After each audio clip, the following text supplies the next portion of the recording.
Good evening friends, अभिमान academy में एक बार फिर से आपका स्वागत है। और 69,000 शिक्षक भर्ती में एमआरसी केस को लेकर सभी याचिकाओं को एक साथ टैग किया गया। आपको पहले भी पता होगा, लोहा सिंह वाला केस हो या कोई भी इस तरह की कोई बड़ी से बड़ी पिटीशन हो, सभी रिटों को एक साथ टैग कर दिया गया था। इन केस की सुनवाई कब होगी? आंसर की केस की सुनवाई एक साथ हाई कोर्ट में भी और सुप्रीम कोर्ट में भी, दोनों का डे भी एक ही दिन निश्चित किया गया है। कॉमन नंबर पर विवाद है, एक एक करके सभी मैटर्स को यहाँ पर देखते हैं। सबसे पहले अनामिका वर्मा के नाम से जो केस टैग किया गया था, रविशंकर है, सुशील कुमार है, लोहा सिंह है, इन सबको एक साथ टैग कर दिया गया है। 3 फरवरी की इनकी सुनवाई है। तो ये एमआरसी को जो आपको केस विवाद ये है 3 फ़रवरी को, 3 फ़रवरी, तो यहाँ पर 3 फरवरी को आपको इसकी सुनवाई देखने की मिलेगी। मुद्दा ये था कि सरकार ने जो सरकार ने 69,000 शिक्षक भर्ती में एमआरसी प्रक्रिया को अपनाया है, बच्चे उससे नाराज़ थे, कोर्ट की शरण में गए।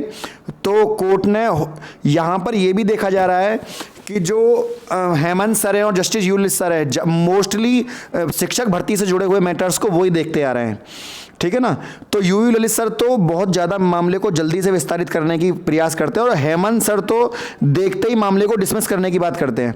तो अब ये मामला जो लगा हुआ है इस समय जस्टिस यूलिस सर की बेंच में लगा हुआ है और जस्टिस योसेफ सर की बेंच में लगा हुआ है, हेमंत सर उसमें नहीं है। तो ये एक पॉजिटिव चीज़ भी है इस केस में भी। और आंसर की में भी हेमंत सर नहीं है, उसमें भी जस्टिस यूलिस सर हैं, उसके बारे में बात करते हैं। तो ये एक ही बहुत ही पॉजिटिव चीज़ें हैं कि एक सही जज की बेंच में किसी केस का लगना और वहां से कुछ उम्मीद और ज़्यादा बढ़ जाना, इस बात का अपने आप में एक सूचक है।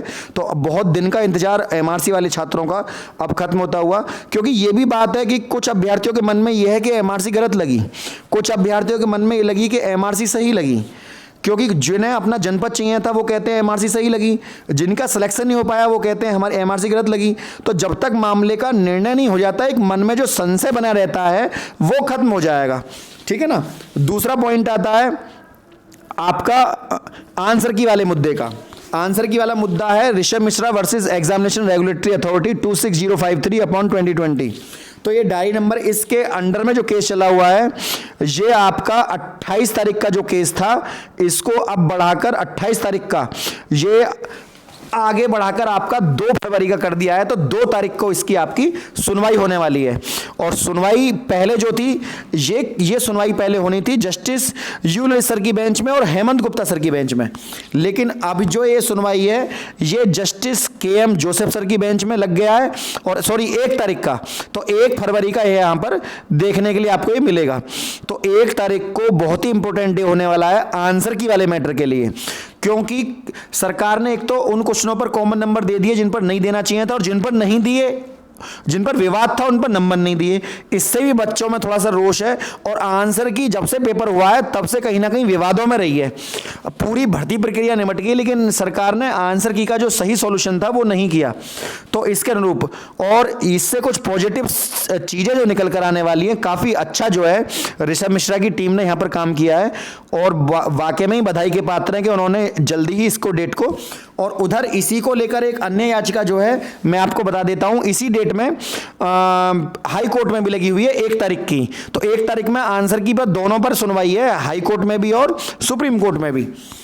और जो हमारी बुलंदशहर टीम है, Anshul Kumar Mishra versus state of UP 22,000 सीटों को जोड़ने को लेकर, क्योंकि उसे अभी वो डिफ़ॉल्ट में है। डिफ़ॉल्ट का मतलब ये होता है कि उसमें जो सॉफ्टवेयर के अनुरूप मामले को टैग कराया जाता है, 69,000 शिक्षक भर्ती के किसी केस को जब फाइलिंग कराया जाता है, फाइलिंग कराते टाइम सुप्रीम कोर्ट का एक सॉफ्टवेयर है, तो उसी के अनुरूप किसी भी वकील को केस को फाइल करना होता है।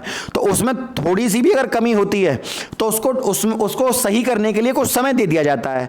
तो मोस्टली अब 90% केस जो भी जाते हैं उनको पहले डिफॉल्ट में लग दिया था। इससे दो बातें होती हैं इसमें।